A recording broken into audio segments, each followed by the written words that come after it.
Hi guys, আসসালামু আলাইকুম ওয়া রাহমাতুল্লাহ। আজকে আপনাদের জন্য আরেকটি নতুন টিউটোরিয়াল নিয়ে এসে গেলাম। আমি আবুল হোসেন শোভন, আপনারা দেখছেন চ্যানেল অনলাইন টিউটোরিয়াল ভার্সিটি।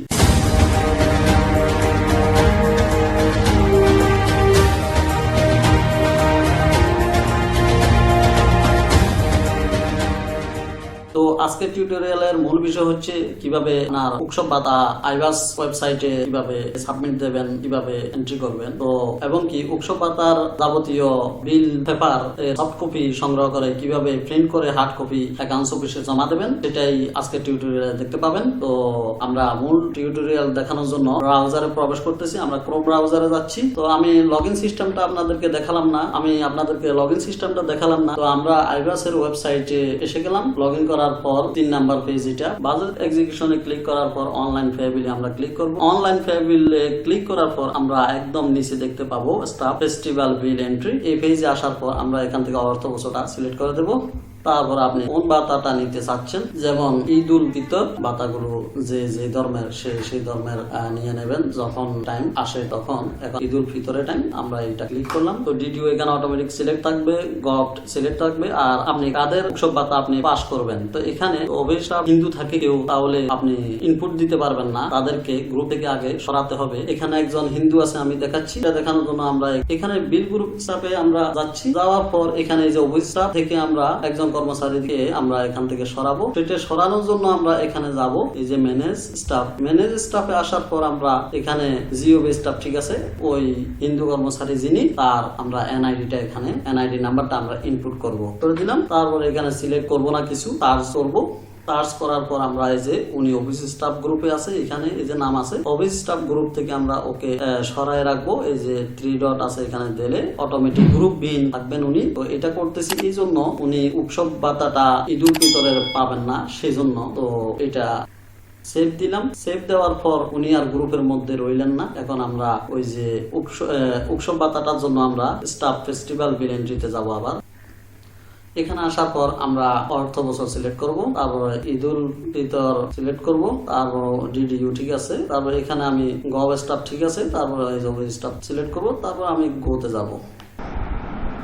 গোতে ক্লিক করার পর আমাদের প্রত্যেকের উৎসব ভাতা এখানে শো করতেছে। এখন আমরা সব কর্মচারীদের উৎসব ভাতা দেবো, এই জন্য এখান থেকে আমরা অল সিলেক্ট করে দেব।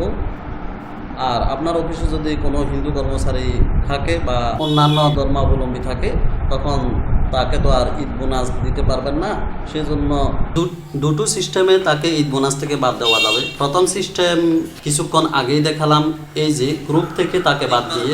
দ্বিতীয় সিস্টেম হচ্ছে গ্রুপ থেকে বাদ না দিয়ে গ্রুপ থেকে প্রথমেই সিলেক্ট করে নেবেন। দেখবেন মুসলিম অমুসলিম সবার নামেই ঈদ বোনাস দেখাচ্ছে। সেখান থেকে অমুসলিম কর্মচারীর বোনাসের পাশে টিকমার্ক না দিয়ে শুধুমাত্র মুসলিমদের নামের পাশে টিকমার্ক উঠে দিলে তার জন্য আর উৎসব ভাতা এখানে যুক্ত হবে না, উৎসব ভাতাটা সাবমিট হবে না। হ্যাঁ, যে কোনো একজন ধরেন হিন্দু আছে, তাকে এইভাবে টিকমার্কটা উঠিয়ে দেবেন। টিকমার্কটা উঠিয়ে দিয়ে তারপরে আপনি এদিকে সেভ বাটনে ক্লিক করবেন। আর যদি আপনি টিকমার্ক না উঠান, তখন হিন্দু ধর্মাবলম্বী কর্মচারীর জন্য ঈদ উৎসব ভাতা পাস হয়ে যেতে পারে।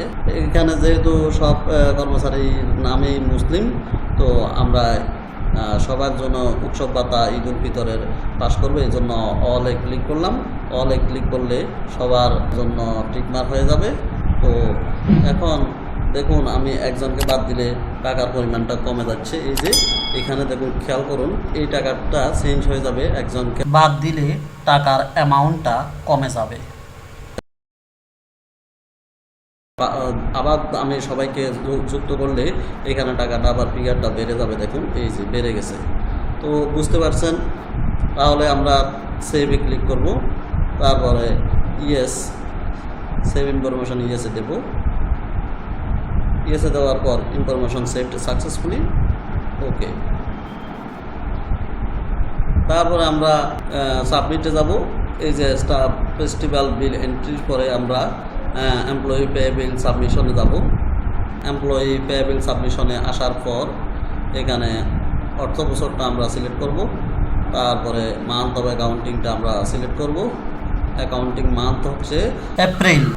তো তারপরে এখানে অটোমেটিকলি ডিডিও সিলেক্ট আছে। তারপরে আমরা এখান থেকে গোতে ক্লিক করব। এই যে এটা ঈদুল ফিতরে দেখাচ্ছে, দেখুন ঈদুল ফিতরেরটা দেখাচ্ছে কোথায়, এপ্রিলে। তো আমি এখন এই যে সাবমিট বাটনে ক্লিক করব এপ্রিলের, তো সাবমিট, তারপরে ইয়েস, দেখুন সাকসেসফুলি সাবমিটেড। এখানে একটা টোকেন নাম্বার আছে, আমরা টোকেন নাম্বারটা এখান থেকে কপি করলাম। কপি করে আমরা কি করব, রিপোর্টে যাব। রিপোর্টে গিয়ে স্টাফ বিলে যাব। স্টাফ বিলে আসার পর এই যে স্টাফ বিল সামারি, তারপরে এখানে এগুলো ঠিক আছে। আমি এখানে অর্থ বছর সিলেক্ট করলাম, তারপরে মান এপ্রিল দিচ্ছি, টোকেন নাম্বার দিচ্ছি, ডিডিউ সিলেক্ট করে দিচ্ছি, তারপরে এখানে আমি বাংলা দিচ্ছি, পিডিএফ, তারপরে এখানে রান এসে গেল। এখন আমরা এটা প্রিন্ট করলে এখান থেকে প্রিন্ট করতে পারবো। তো এটা 2 পেজ একটা পাতার উভয় পিঠেই করতে হয়, সেজন্য আপনারা এই যে প্রিন্টে যাবেন, প্রিন্টে গিয়ে এটা প্রথমে পোর্ট্রেট দেবেন, এই যে পোর্ট্রেট, তারপরে এখানে অল আছে, তারপর ব্ল্যাক অ্যান্ড হোয়াইট আছে, তারপর প্রিন্ট অপশনে দেবেন। প্রিন্ট না করতে চান, শুধু ডাউনলোড করে রাখতে চান, তাহলে আপনারা ডাউনলোড অপশনে ক্লিক করবেন। ডাউনলোড অপশন হচ্ছে এটা, আমি প্রিন্টটা ক্যান্সেল দিই। এই যে এটা হচ্ছে ডাউনলোড। এখন এই যে সেভ অপশন আছে, তারপর আপনি ওকে দেবেন, এটা ডাউনলোড হয়ে গেছে। তারপর আমরা স্টাফ বিল সামারি শেষ করার পর এখন আমরা স্টাফ বিল ডিটেলসে যাব। স্টাফ বিল ডিটেলসটা সাধারণত উৎসব ভাতার ক্ষেত্রে পাওয়া যায় না, সমস্যা করে। কোনো প্রবলেম না, আপনি যেটা সামারি পাইছেন, সামারির উপরে দেখবেন টোকেন নাম্বার খালি আছে, সেখানে আপনি টোকেন নাম্বারটা সংগ্রহ করে সাবমিটে গিয়ে সেখান থেকে টোকেন নাম্বারটা সংগ্রহ করে, এই যে টোকেন নাম্বারটা, এই টোকেন নাম্বারটা সেখানে হাত দিয়ে লিখে দিবেন, দিয়ে আপনার নির্দিষ্ট হিসাব রক্ষণ অফিসে আপনি জমা দিয়ে দেবেন, আপনার বিলটা অটোমেটিক্যালি ওনারা পাস করে। তো এখন আমি তারপরও দেখতেছি আসে কিনা, সব কিছু ঠিক আছে, ঠিক আছে। ডিডিও সিলেক্ট করতেছি আমি, তারপরে বাংলা, পিডিএফ, রান ছাপ, আসে নাই। তো এই সমস্যাটা সারা বাংলাদেশ ব্যাপী হয়ে থাকে। বাংলা নববর্ষের উৎসব ভাতাতেও দেখা গেছে স্টাফ বিল ডিটেলস আসে না, কিন্তু স্টাফ বিল সামারিটা আসে।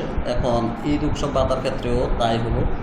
আশা করি আপনারা বুঝতে পারছেন কিভাবে ফেস্টিভ্যাল বিল অর্থাৎ উৎসব ভাতা অর্থাৎ বিল পেপার কীভাবে হার্ড কপি সংগ্রহ করবেন, আমি এটা এখানে দেখিয়ে দিলাম। কীভাবে সাবমিট করবেন সেটাও দেখালাম, কীভাবে এন্ট্রি করবেন সেটাও দেখালাম। বাজেট এক্সিকিউশনে যাবেন, যাওয়ার পর এই যে অনলাইন পে বিল, তারপরে আপনারা স্টাফ বিলে যাবেন, গিয়ে এন্ট্রি দেবেন। এন্ট্রি দেওয়ার পর আবার যেতে হবে আপনাদেরকে এই যে এমপ্লয়ি পে বিল সাবমিশনে, এই যে employee pay bill submission, employee pay bill সাবমিশনে গিয়ে আপনারা এপ্রিল সিলেক্ট করে তারপরে ওকে দিলে, গোতে দিলে তার উৎসব ভাতাটা দেখাবে। সেখানে সাবমিট দেওয়ার পর একটা টোকেন নাম্বার দেবে, টোকেন নাম্বারটা কপি করে এখানে এসে কোথায়, এই যে রিপোর্টে আসবেন, রিপোর্টে আসে স্টাফ বিলে আসবেন। স্টাফ বিলে আসার পর এখানে এই পেজটা দেখাবে, এখান থেকে আপনারা এই যে স্টাফ বিল সামারি সিলেক্ট করবেন। সামারিটা সিলেক্ট করে এখানে অর্থ বছর, মান্থ, টোকেন নাম্বার, তারপর আপনার ডিডিও সিলেক্ট করে বাংলা দিয়ে এখানে রান রিপোর্ট দেবেন।